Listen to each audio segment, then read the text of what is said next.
Hello बच्चा लोग. So in today's class I am going to start with chapter 1 class 12th physics HSC board Maharashtra state board. So the chapter name is rotational dynamics. The chapter has few basic concepts. तो आज की class में मैं वो basic concepts cover करूँगी. So let's start with the lecture. See, rotational and dynamics में we are going to understand, we are going to learn about all the mechanical parts of the physics. Okay, rotational, now you are in 12th, so you know the basic concept कि rotational क्या है. ठीक है, rotational मतलब अपने access से.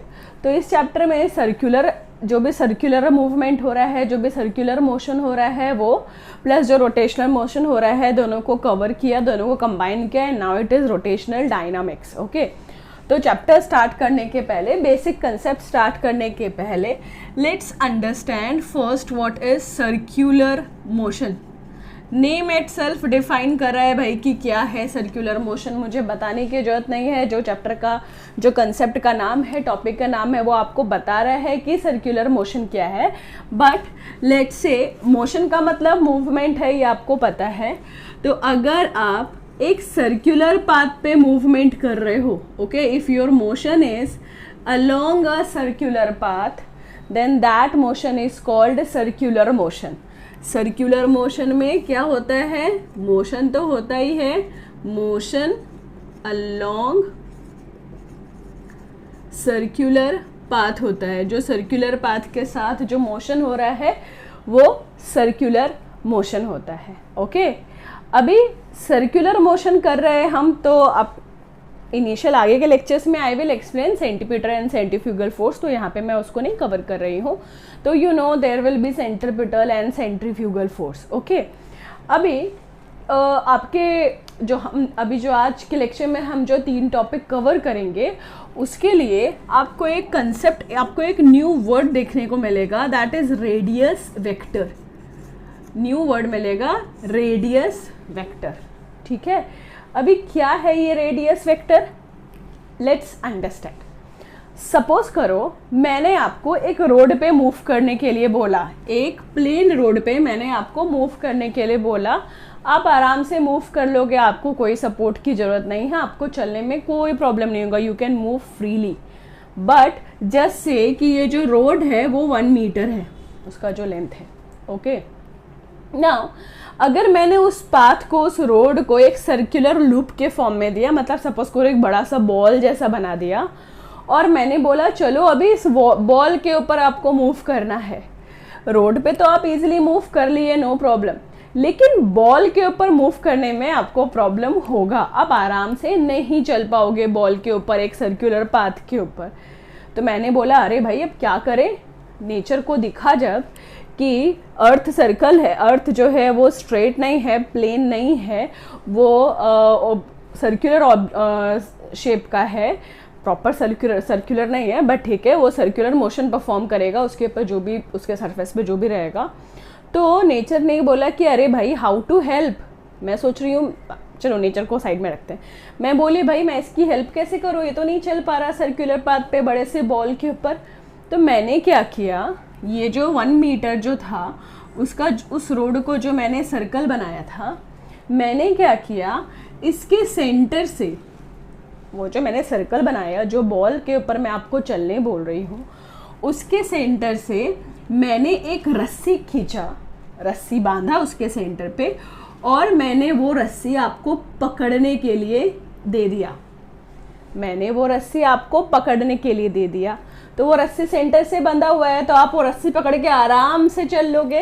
वो रस्सी आपको सपोर्ट करेगा सर्कुलर पाथ पे चलने के लिए. वही टास्क होता है रेडियस वेक्टर का. रेडियस वेक्टर क्या होता है, अगर सपोज करो ये मेरा सर्कुलर पाथ है, तो अगर मैंने सेंटर ऑफ सर्कल से एक वेक्टर ड्रॉ किया टुवर्ड्स द सेंटर, तो इस इमेजिनरी लाइन को, इमेजिनरी है इसलिए मैं डॉटेड बना देती हूँ, इस इमेजिनरी लाइन को हम रेडियस वेक्टर बोलते हैं. ठीक है, and imaginary line drawn from centre of circle to the point on the circular path. मतलब इस सर्कुलर पाथ के ऊपर अगर सपोज करो आप खड़े हो, ठीक है, आई विल कॉल यू, आपको मैंने यहाँ पे बना दिया और आप पी हो, तो वो जो इमेजिनरी लाइन ड्रॉ हो रहा है सेंटर ऑफ सर्कल से आपके पास, वो आपका रेडियस वेक्टर होता है। तो क्लियर हो सर्कुलर मोशन से और रेडियस वेक्टर से, ठीक है। So let's move to the next topic. Okay, take the screenshot. ले लिया?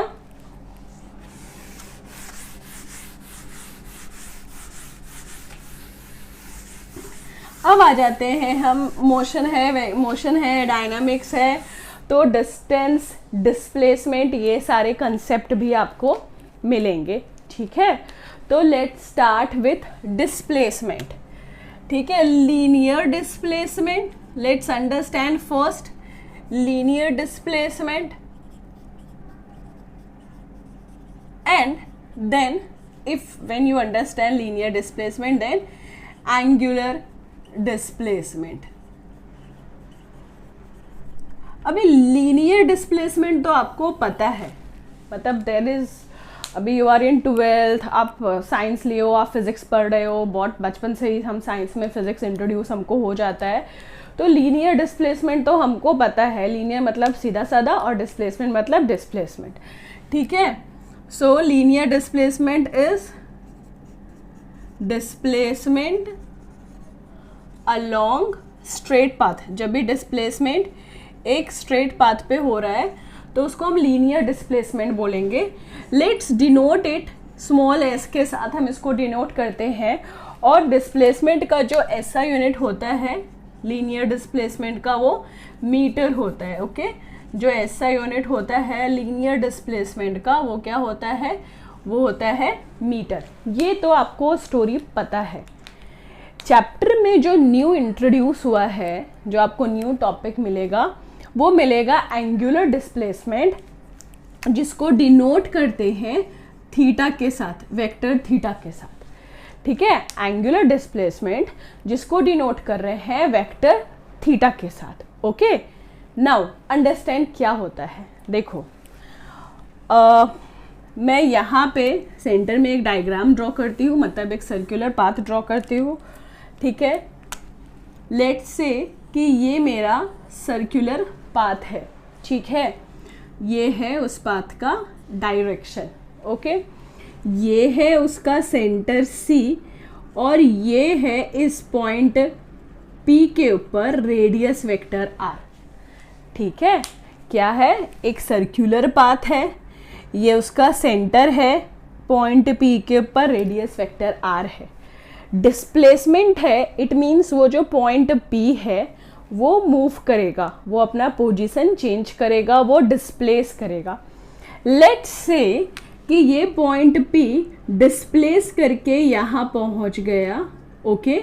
उसने इतना डिस्प्लेसमेंट किया, ये पोर्शन का उसने डिस्प्लेसमेंट किया, और वो जो आर्क मिला, आर्क का मतलब आप समझते हो ना, जैसे सपोज करो एक रोटी है या पिज़्ज़ा है, पिज़्ज़ा देखो ऐसे कट करके आता है ना, तो अगर आपने पिज़्ज़ा में से एक एरिया निकाल लिया तो सर्कुलर होता है ना, तो उस एरिया को आर्क बोलते हैं, ठीक है। और बचे हुए पिज़्ज़ा को भी मेजर आर्क बोलते हैं, ठीक है। तो हम अपने टेक्स्ट बुक के अकॉर्डिंग नोटेशंस लेते हैं। तो लेट्स से कि ये नोटेशन स्मॉल एस है, और जो ये डिस्प्लेस करके ये जो आपको एंगल दिख रहा है ये थीटा है। एंगुलर डिस्प्लेसमेंट एक्सप्लेन करती हूँ, पहले ये डायग्राम समझते हैं। हमारे पास एक सर्कुलर पाथ है, सर्कुलर पाथ के ऊपर सेंटर है C, ओके। और from centre C there is a radius vector on point P, जो सर्कल के सरकमफेरेंस पे बैठा हुआ है, ठीक है। वो रेडियस वेक्टर R डिनोट किया है। अभी डिस्प्लेसमेंट पढ़ रहे हैं, तो जो एक P वाला बंदा है वो डिस्प्लेस करेगा। तो लेट्स से कि P यहाँ से डिस्प्लेस करके यहाँ गया, तो मैंने ऐसे डॉटेड से बनाया है क्योंकि वो डिस्प्लेस किया है। और वो जो ये जो आर्क मिला वो एस है, क्योंकि हमारे टेक्स्ट बुक में एस दिया है इसलिए मैंने एस ले लिया है। आप एक्स वाई जेड कुछ भी ले सकते हो, एक्सेप्ट आर आप कुछ भी ले सकते हो, ठीक है। नाउ एंगुलर डिस्प्लेसमेंट, डिस्प्लेसमेंट तो आपको पता है कि मूव कर रहा है, एक पॉइंट से दूसरे पॉइंट के पास वो मूव किया, इसलिए उसको डिस्प्लेसमेंट बोला। एंगुलर क्या है, देखो सर्कुलर ऑब्जेक्ट में जब हमारा P जो है वो मूव करेगा, तो जस्ट से कि ये ग्रीन मार्कर जो है ना ये अभी P है जब वो रेस्ट पे है, और ब्लैक मार्कर जो है वो भी P ही है, बट मैं उसको मूवमेंट दिखाने के लिए यूज़ कर रही हूँ। तो ये ग्रीन मतलब जो P है बंदा वो उसने चलना स्टार्ट किया, तो can you see this movement is making an angle, can you see this movement is making an angle.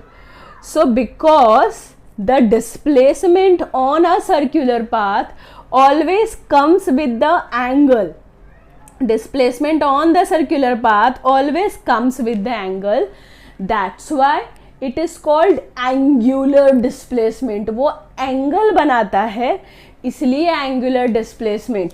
ये P जो है वो रेडियस वेक्टर को छोड़ के कभी भी मूव नहीं कर सकता, वो वहाँ जहाँ भी जाएगा वो रेडियस वेक्टर को लेके जाएगा, it will move with respect to the radius vector.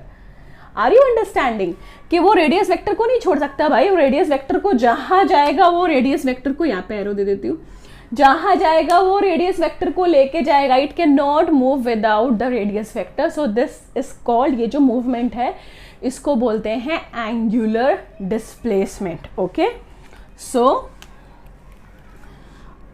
It is displacement with respect to radius vector. Okay, इस टर्म को डिनोट करते हैं, we will denote angular displacement by vector theta. Okay, और क्योंकि ये थीटा है ना, एंगल बना रहा है ना बाबा, तो इसका जो ऐसा यूनिट होगा किसका, एंगुलर डिस्प्लेसमेंट का, वो होगा रेडियन। यहाँ पे RAD स्टैंड्स फॉर रेडियन, जो इसका ऐसा यूनिट होगा वो रेडियन होगा। मैं क्लियर हूँ आपके साथ, आपको समझ में आया? जो डिस्प्लेसमेंट है वो तो नॉर्मल हम जब भी सिंपल से रोड पे चल रहे हैं, लेकिन मैं अगर आपको बोलूँगी कि भाई रोड पे नहीं चलना है, सर्कुलर बॉल पे चलना है, तो आप बोलोगे अरे मैम सर्कुलर बॉल पे कैसे चले, तो कैसे चले, तुमको दे रही हूँ ना एक रस्सी में सेंटर से बांध के इसको लेके चलो, तो आपके लिए वो मूवमेंट ईजी हो जाएगा। ओके, सो वो जो मूवमेंट है जो सर्कुलर बॉल पे आप कर रहे हो रस्सी पकड़ के, उससे हमको रेडियस वेक्टर एंगुलर डिस्प्लेसमेंट समझना है, ठीक है। तो डिस्प्लेसमेंट तो ठीक है, बट वो with respect to radius vector होता है।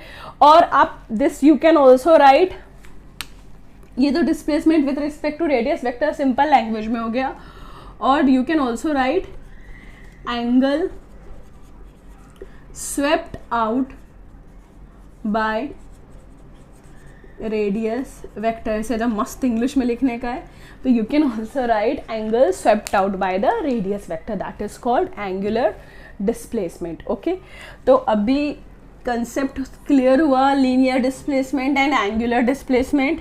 नाउ देयर इज अ छोटा सा अंडरस्टैंडिंग, छोटा सा इक्वेशन, छोटा सा relation between linear and angular displacement, ठीक है। Okay, let's understand the relation, let's understand it by the derivation.